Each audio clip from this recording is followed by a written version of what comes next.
முதல் இன்னிங்ஸிலேயே வெற்றியை உறுதி செய்த இந்திய அணி. விராட் கோலி, ரோஹித் சர்மா இல்லாமல் களமிறங்கிய இளம் இந்திய அணி ஜாம்பவான் அணிகளாக விஸ்வரூபம் எடுத்த சம்பவம். நிராயுதபாணியாக கதிகலங்கி நின்ற இங்கிலாந்து அணி. அதாவது இந்தியா மற்றும் இங்கிலாந்து அணிகளுக்கு எதிரான 5 டெஸ்ட் போட்டிகள் கொண்ட தொடர் நேற்று முதல் தொடங்கியிருக்கிறது. இந்த தொடரின் முதல் போட்டி நேற்றைய தினம் நடைபெற்றது. இந்த போட்டி தொடங்கி டாஸ் ஜெயித்த இங்கிலாந்து கேப்டன் பந்து வீச்சை தேர்வு செய்திருந்தார். இந்த தேர்வுதான் இவர் செய்த மிகப்பெரிய தவறு என்று டாஸின் போதே இங்கிலாந்து அணியின் முன்னாள் வீரர் மைக்கேல் வாகன் கமெண்டரியில் கூறி வந்தார்.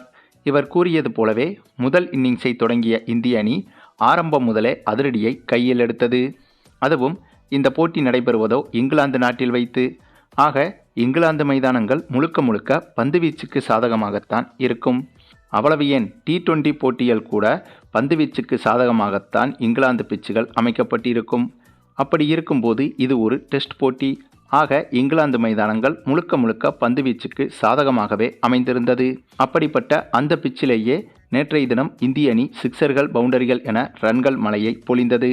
நம்முடைய தமிழக வீரர் சாய் சுதர்சன் நேற்றைய போட்டியில் ரன்கள் ஏதும் எடுக்காமல் விக்கெட்டை இழந்தாலும் யாஸ்வி ஜெய்ஸ்வால், சுப்மன் கில், ரிஷப் பண்ட் உள்ளிட்டவர்கள் தனித்தனி ஆளாக ரன்கள் மிஷினாக மாறியிருந்தனர்.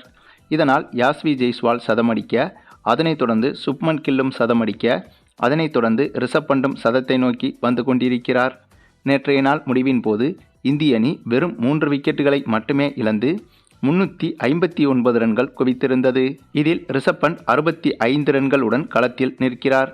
ஆக இன்றைய 2வது நாள் ஆட்டத்தில் இவரும் சதம் அடிப்பதற்கு அதிக வாய்ப்புகள் இருக்கிறது. அது மட்டுமில்லாமல் வெறும் 3 விக்கெட்டை மட்டுமே இழந்திருக்கும் இந்திய அணி இன்றைய போட்டியில் கண்டிப்பாக இன்னும் 300 ரன்கள் கூட எளிதாக எடுத்துவிடும். ஆக கண்டிப்பாக முதல் இன்னிங்ஸில் மட்டும் இந்திய அணி 620 ரன்களுக்கு மேல் எடுத்த பிறகுதான் டிக்ளேர் செய்வதற்கும் வாய்ப்புகள் இருக்கிறது. ஏனென்றால் இந்த பிச்சை பொறுத்தவரையில் 620 ரன்கள் என்பது அதிர்ஷ்டமான இலக்காக கருதப்படுகிறது. மேலும் இந்த தொடர் தொடங்குவதற்கு முன்பு ரோஹித் சர்மா, விராட் கோலி போன்ற சீனியர் வீரர்கள் இல்லாமல் இப்படி இளம் படை கொண்ட இந்திய அணியை இங்கிலாந்து போன்ற ஜாம்பவான் அணியோடு மோத வைப்பது என்பது இந்திய அணிக்கு பெரும் சிக்கலாக மாறலாம் என்று பல விமர்சகர்கள் கூறி வந்தனர்.